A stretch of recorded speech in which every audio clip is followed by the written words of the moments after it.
Welcome to DeFi Crypto today. All right, this is going to be a long video, so if you know some of these bits, you can skip down, and we're going to put all kinds of timestamps at the bottom. Okay, so you can click on the timestamp to skip the parts you don't need.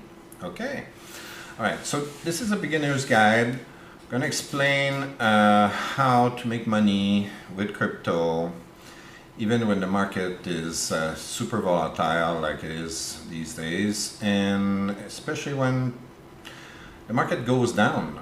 Okay, believe it or not, when the market goes down, there's a ton of opportunities, and with this strategy you reduce your risk and you can take care of earning money no matter what happens, and you also have the opportunity to buy when things are cheap.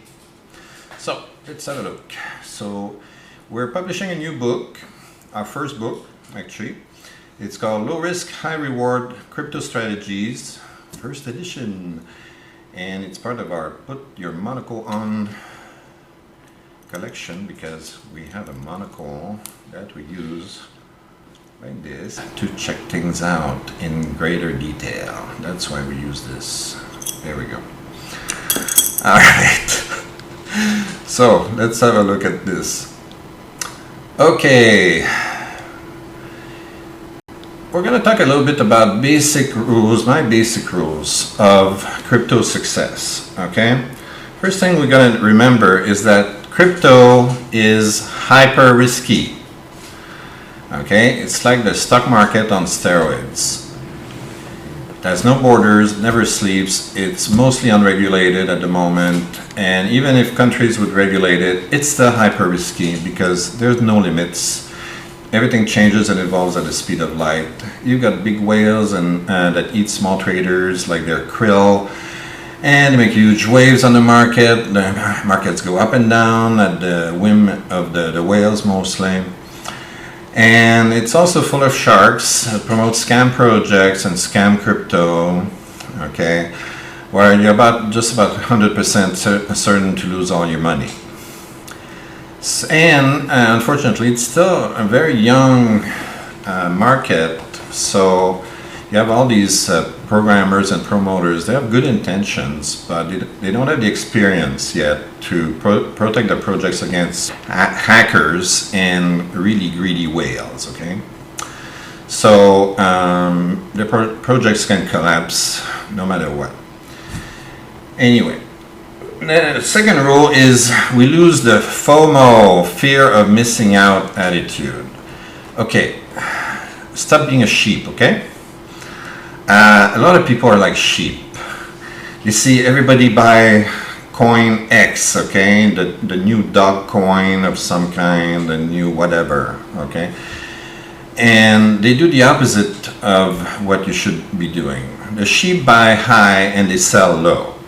They buy on the hype, they sell on the FUD, the fear, uncertainty, and doubt. If you don't know what FUD is, that's what it is. Okay, right now there's a lot of FUD about Bitcoin and crypto in general because China is banning Bitcoin for the 10th time, and okay, whatever. It's not important.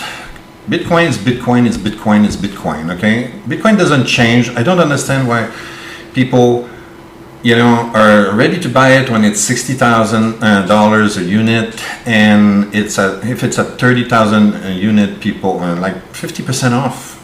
And people don't want to buy it. I mean, to me that's crazy.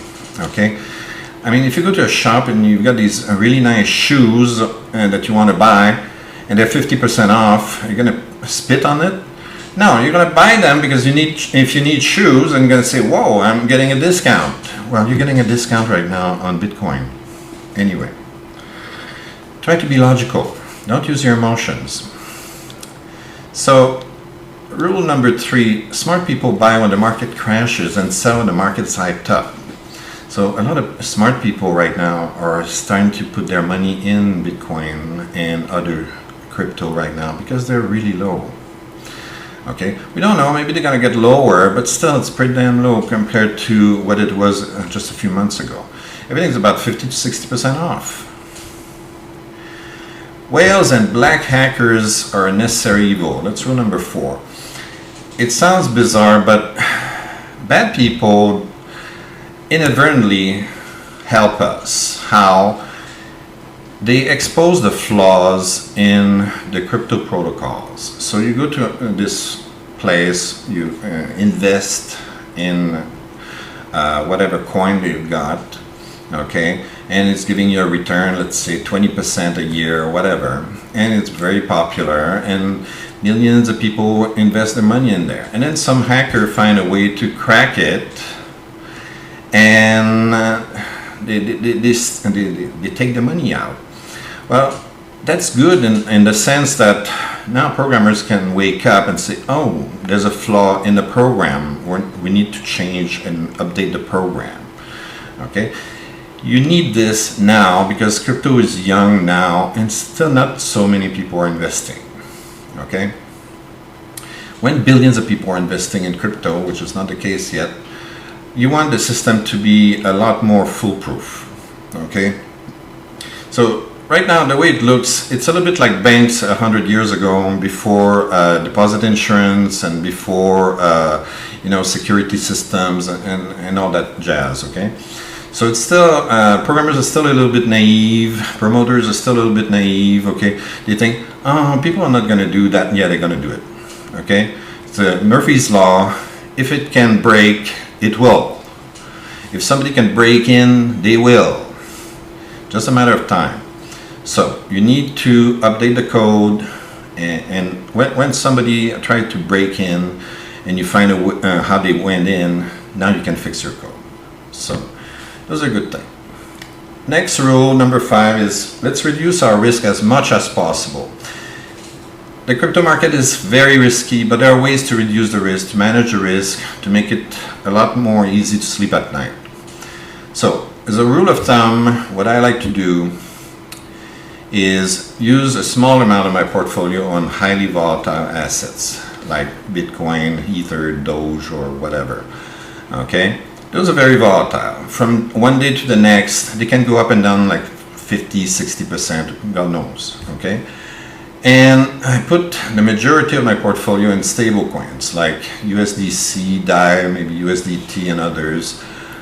Why? Because they're pegged to the US dollar or another currency like the euro, Canadian dollar, Australian dollar, whatever.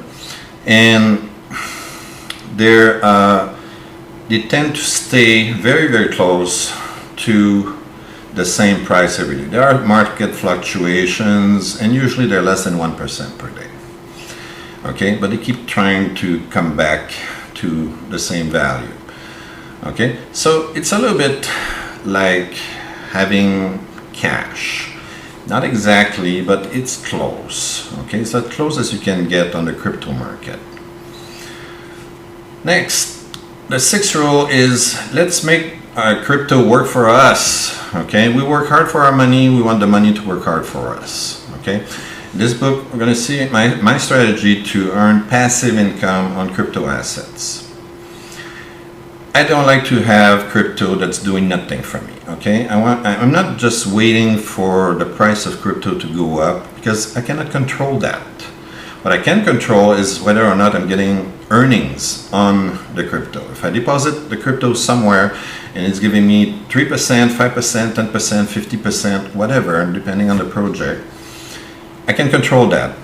I can decide where to deposit it and where to get return.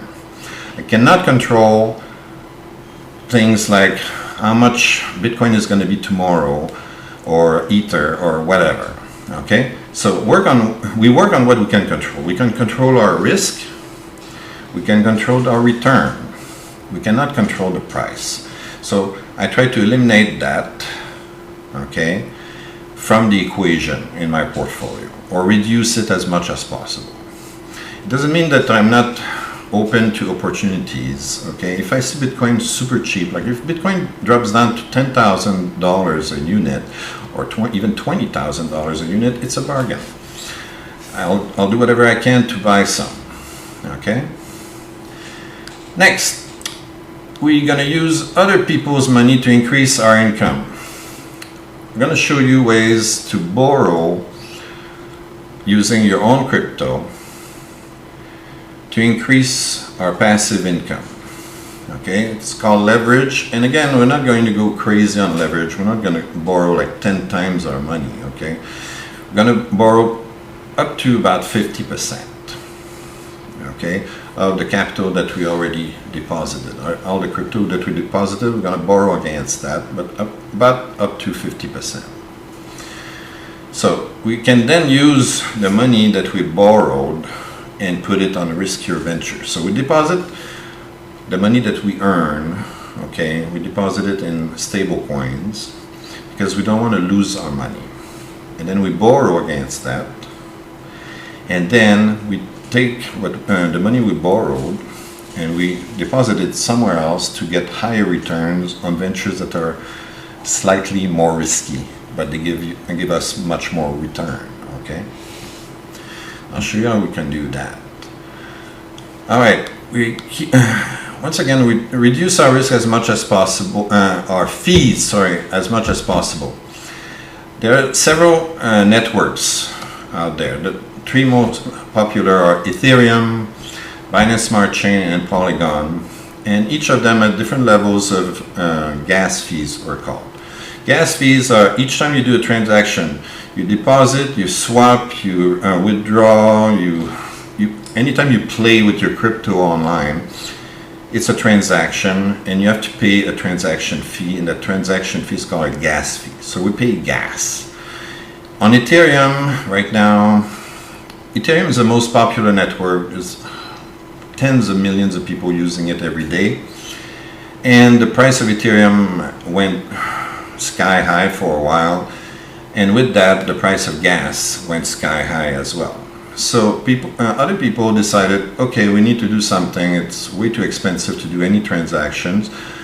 We're not all multimillionaires, okay? I mean, if you invest millions, you don't care if you pay $50 for a deposit or withdrawal or whatever. But if you're a small investor and you're just depositing $50 or $100, you don't want to lose $50 in fees. So the solutions, if you go on Binance Smart Chain, you're going to pay probably $1.25, something like that per transaction. What we're going to focus more today is focus on the Polygon network because the fees are extremely low. They're typically a fraction of a cent, okay? It's usually 0.0001 cent or something close, okay? It's very, very efficient, very, very cheap. So that's what we're going to talk about in this strategy. All right, next thing is don't try to time the market. Unless you're like a day trader and you've got years of experience and you understand how the market moves, chances are you're going to lose your shirt. Okay, the markets are highly volatile, they're unpredictable.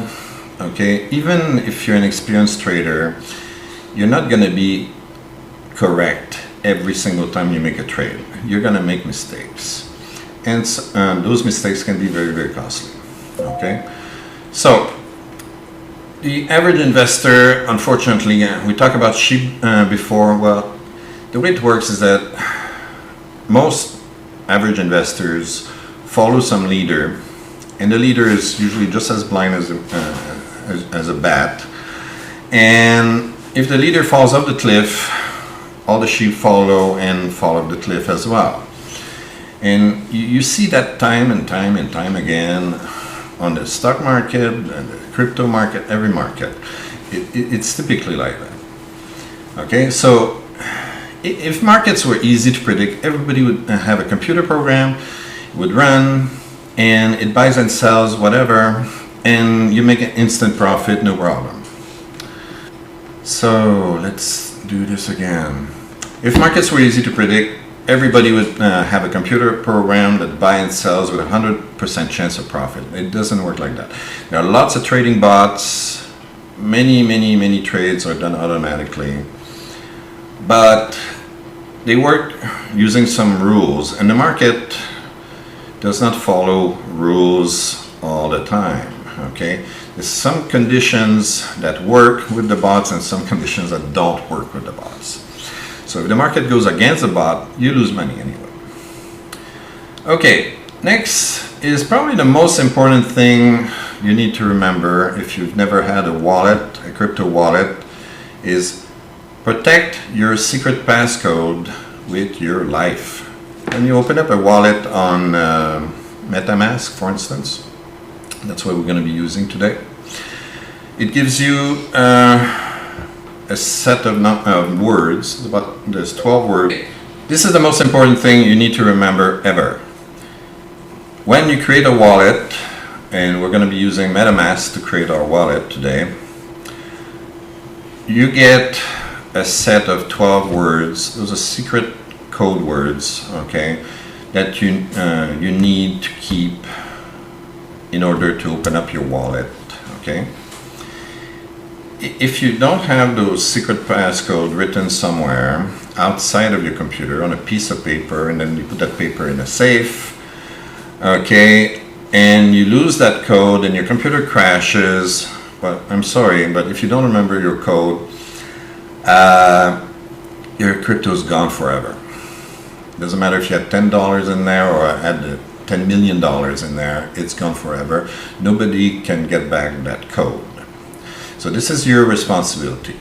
You don't lose your secret passcode. You don't give it away. You don't give it to any living soul. You don't type it into any website whatsoever. If any website asks you to type in your code, they're thieves, okay? They're stealing your crypto, okay? Remember this. This is the most important thing to remember.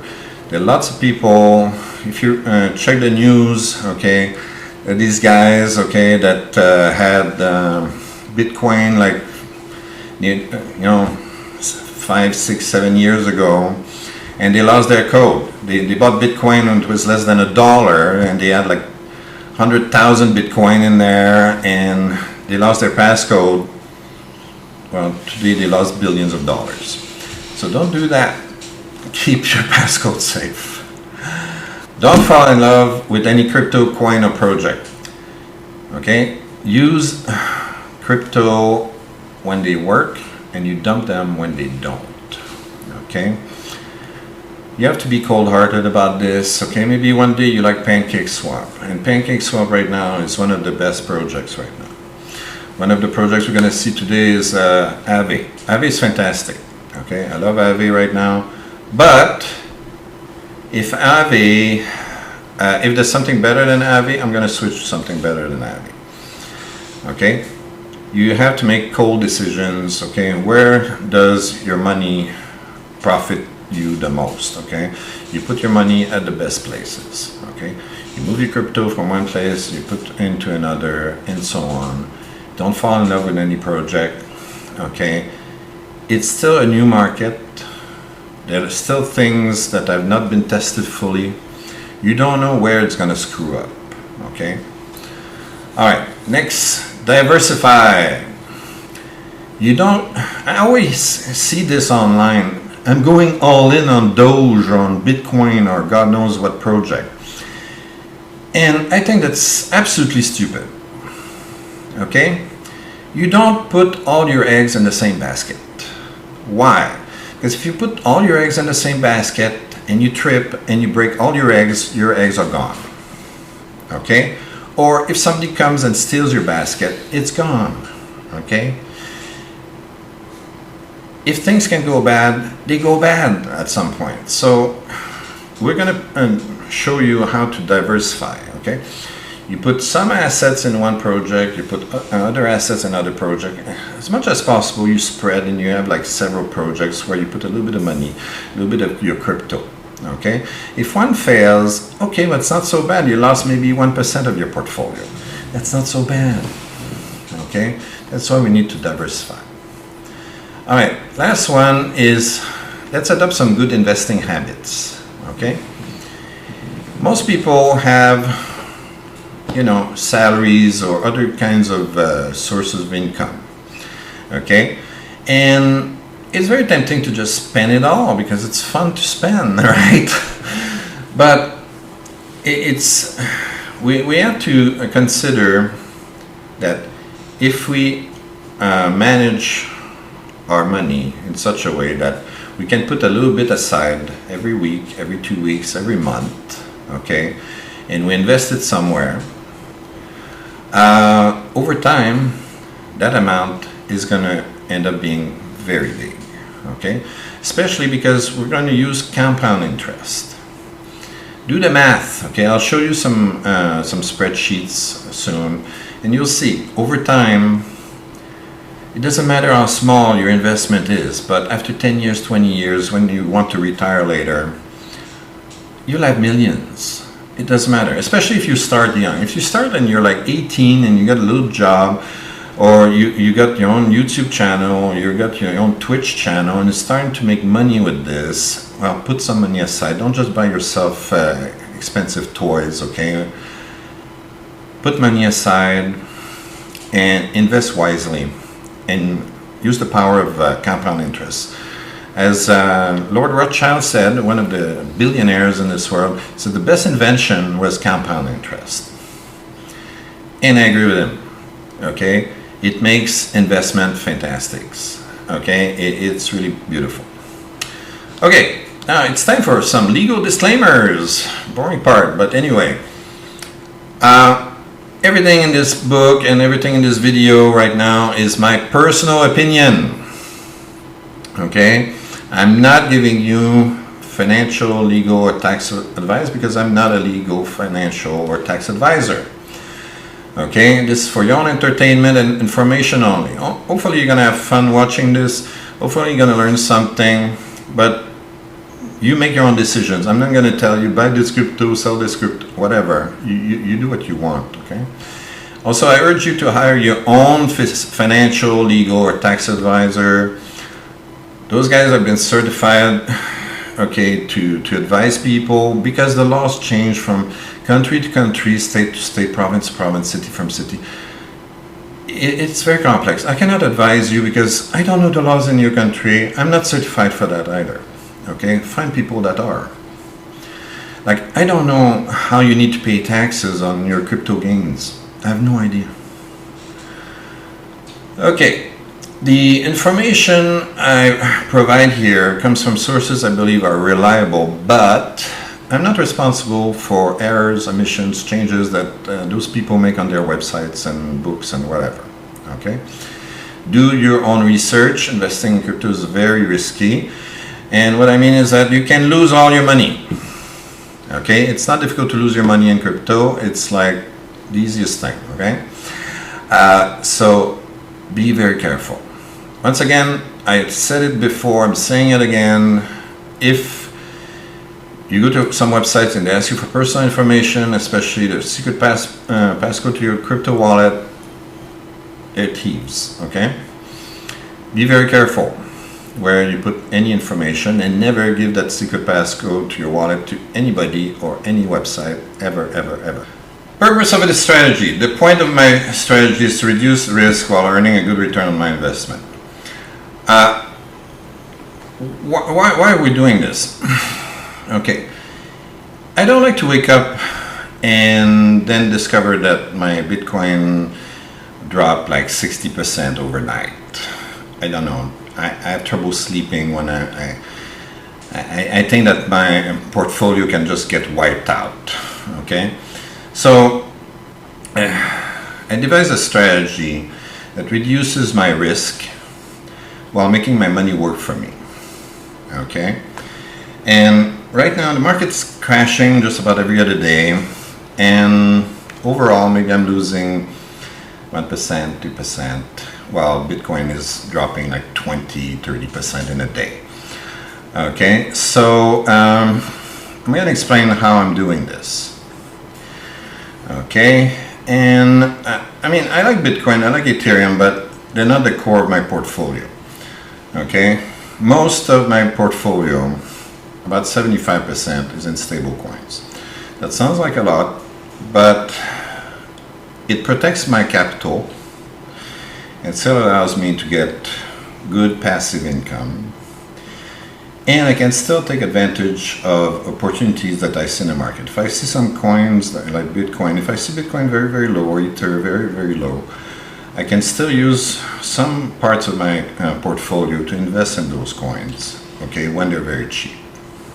What are stable coins? Stable coins are designed to have lower market fluctuations because they're pegged to currencies. We talked about that a little bit earlier. Usually they're pegged to the US dollar, some of them to the euro, the Canadian dollar, whatever.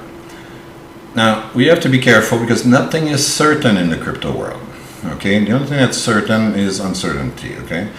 So I limit myself to the most trusted stable coins that historically had very small market fluctuations. We're talking less than 1% per day, okay?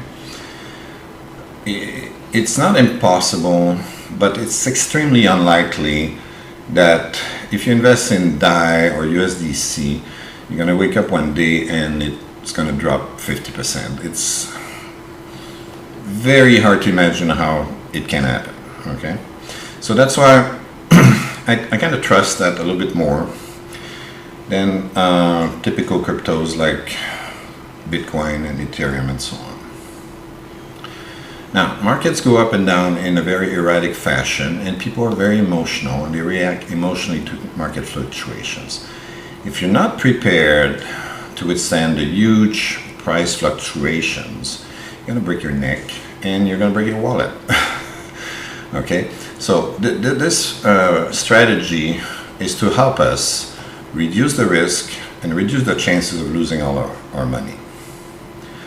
It's not a guarantee, but we manage the risk, we reduce it as much as possible. So we have to remember the market has no emotions, okay? It's cold and hard, okay? Market by itself does not care if you make or lose money. So it's up to us to manage our portfolio wisely. Okay. Now, I'm not saying my strategy is the best strategy in the world. Okay. It's a strategy that I feel very comfortable with. Okay. And I'm sharing it with you. And if it's useful to you, use it. If you hate it and you don't believe in it, don't use it. Okay. I mean, there are thousands and thousands of possible strategies you can use to cope with the market fluctuations. I'm showing you my strategy. That's it. So, let's have an outline of the strategy. First, we deposit mostly stable coins to reduce our risk to a minimum. Then we use the stable coin, those stable coins as collateral to borrow more stable coins. A little bit like we would use a line of credit in a bank. Then we use the proceeds to invest in either more stable coins if we want to reduce risk to a minimum, or we can put that into variable coins, and we can do it on many different pools that are going to give us a higher return. Okay, that's the point. It's like if we could just make the most money in stable coins, we would stick to stable coins, but we're going to see on various pools we can find like very high returns. Okay, but if the returns are very high, the risks are much higher also. So if you see a place where you can get 2, 3, 4, 5% with stable coins, that's great. It's probably 100 times more than you can get at the bank that gives you 0.001% right now.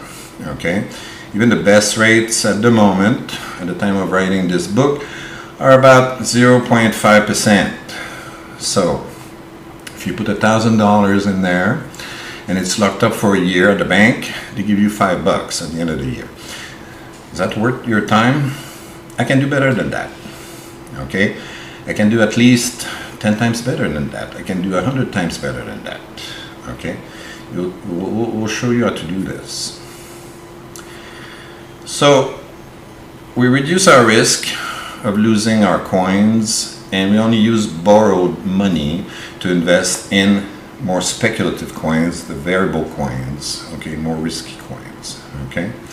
So my money that I earn, I put it in stable things, in things that I consider more safe, less risky than others, okay?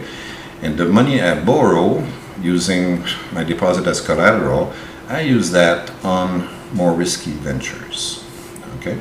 This way my whole portfolio in general is pretty safe. Not 100% safe, but it's getting there. Now, don't trust my word for it. Do your own research. the websites I use, I believe, of worthy of trust, but anything can happen. The developers can decide at one point to just shut down, steal the money. Hackers can break in their software, steal everything. Maybe the stable coins lose their pegs at some point and they crash. The government might make it illegal to invest in crypto. Who knows what can happen? You can lose everything, okay? So do your own research, evaluate how much risk you can take, and build your own strategy. Use the tools I give you and make your own strategy. I don't recommend any investment to anyone. It's only my opinion, my strategy. I'm not certified tax advisor, legal advisor, financial advisor. I'm your own advisor, okay? All right. So let's talk about, some definition. We've got, the first one is CEFI, centralized finance. Okay? Most traditional institutions like banks, insurance firms, stockbrokers, and many big crypto exchanges like Binance, Coinbase, and all the others, they're CEFI, they're centralized finance. A centralized finance institution controls your money. They do what they want with it when you invest with them. So when you go to the bank and you got a savings account that gives you 0.001%, okay, and you put $1,000 there, and they give you 10 cents at the end of the year, what do you do with the money?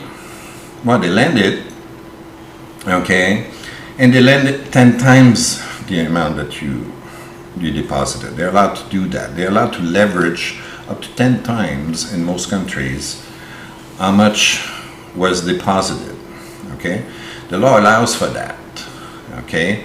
They're allowed to take that kind of risk. Why? Because there's a system in place and they believe, okay, rightfully or wrongfully, that it's safe enough for the banks to practice like that.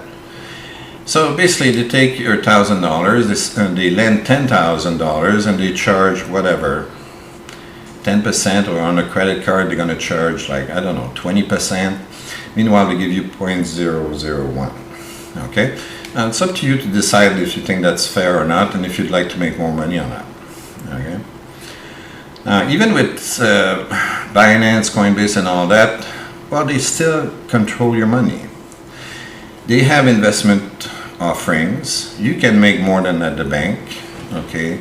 You can deposit your Bitcoin here and they're going to give you 2-3% on it, or your Ethereum or whatever coin you've got, okay, and they're going to give you a certain percentage. But many times they ask you to lock up the money for like a month or more, and what if Binance computers don't work that day, okay?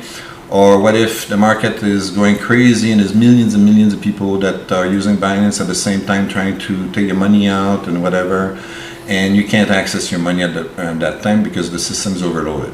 Okay? That's one of the issues with centralized finance. You're not in control of your money. Okay? And they play with your money and they make money with your money. It doesn't matter if you earn money or lose money, they always make money with your money. Okay? Now, another way to identify if it's a CEFI institution is that they want your private information as part of the KYC regulations. That means know your customer. Governments want to know where you put your money because they want to tax you. So they ask banks, insurance companies, stockbrokers, crypto exchanges to collect your information so that at the end of the year, if you made a profit, they can tax you on it. Okay? They want to know what you do with your money. And for good or bad, that's your choice, okay? You decide if that's something you like or not. But that's what they have to do, okay? And sometimes getting your money back from CEFI can be difficult. Let's say you got $200,000 deposited at the bank. Can you go tomorrow to the bank and withdraw $200,000? No. You need to call in advance, and they're going to say, oh, it's going to take a week or two before we can get that money, and then you're going to need to fill up these forms because we're scared that maybe you want to do something illegal with it, whatever. It's like, okay, they control your money. You don't. All right. Now, what's the solution for this? Well, crypto world invented DeFi.